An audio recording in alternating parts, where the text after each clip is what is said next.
This is Heart Rhythm TV. I'm Roderick Tung. Welcome to the CMS Cuts Weekly Update 2023.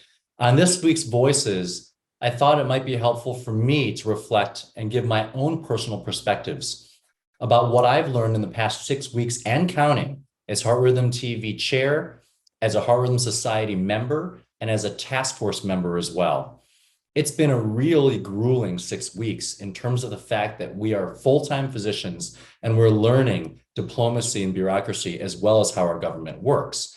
But I have learned 3 things. Number one, Heart Rhythm does care and listens, because with EPAF and HRS and the board meeting multiple times, we've had an iterative process in terms of what our role actually is and what our position may be. It has been indeed dynamic and it's been bidirectional. Number two, I've learned that there's a way in which our government works and there's a way in which to talk to some of our elected officials and our policymakers. Some of these talking points really come down to distilling it to what's going to happen to the US healthcare system as well as patient access. This is not an issue of physician reimbursement. This is an issue of the field of electrophysiology, which then, if it is endangered and then gets extinct, and ablation is no longer available to patients, it's the patients that suffer and it's society that will suffer in the end. Racial and socioeconomic disparities, which are already overt and present, will be further exaggerated and exacerbated if the workforce for ablation further decreases. When we talk to our senators and their offices and our House of Representatives, they don't know what electrophysiology is. They don't understand that heart rhythm physicians are actually the Team 6 Navy SEALs. We're the specialists of the specialists for cardiologists. And we actually go beyond the level of a neurosurgeon at the same level of a CT surgeon. And they don't know that we go in and we find different arrhythmias and pinpoint them and burn them so people can be cured and relieved of medications, hospitalizations, and potentially heart failure and stroke. It's these discussions that we've had with Colorado senator, with the senator office in Illinois, with Arizona, and also with former Senator Barbara Boxer with Actum, that have actually been quite invigorating and made me feel optimistic that the more that we continue to educate our society and the policymakers in what we do and the value of it, the better we're going to be in the long run. This is definitely not a singular destination of getting to prevent these cuts.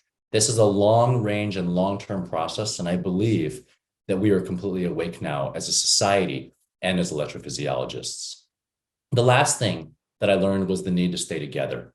It's very, very difficult to be able to sum up every single person's perspective and their level of intensity and their emotions and be able to get into a single ask. There's no one that believes that these cuts are acceptable, including the ACC, HRS, and all of our members. The question really is that between realism and idealism. Do you try to actually eradicate the entire process and have a revolution in physician reimbursement and policy and overturn all RUC processes and go for gold and ask for something that actually I believe is justified, that ablation should be more valuable than ever because the data's never been ever? Or do you go for something that's just the reversal of where 2021 levels were, which is what Heart Rhythm Society is asking for? Or do you do something within the constructs, but then ambitious within it, which is what ACC is advocating for, which is median RUC and not 25%, which is what's traditional? EPAF and HRS have already had influence in making ACC bend and come with us because they know how valuable electrophysiology is to cardiology and increase their ask to median levels, which is actually rarely done, if not precedented at all. So this is where we're at. And it's been a wonderful 6 weeks. It's been grueling, but I believe we've come together. And I think we've learned that we all have that common passion and we have that one voice when we speak. We stick together and stay tuned for more updates.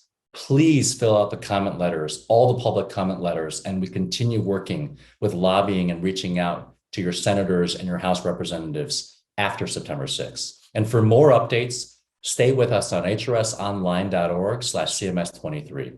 Thank you very much.